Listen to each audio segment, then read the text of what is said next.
अक्सर लोग कारोबार की मुश्किलात, अखराजात की तंगी और कर्ज के बोझ की वजह से परेशान रहते हैं। इन परेशानियों के बायस माएँ भी अपने बच्चों पर पूरी तवज्जो नहीं दे पाती। इस मसले के हल के लिए एक अमल सुन लीजिए।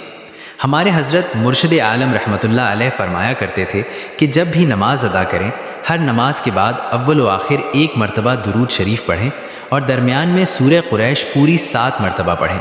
ये एक छोटी सी सूरत है। इसके बाद अल्लाह ताला से दुआ मांगे। इंशाअल्लाह इस अमल की बरकत से रिज़्क़ से मुताल्लिक़ कोई भी परेशानी हो, अल्लाह ताला उसे दूर फरमा देता है।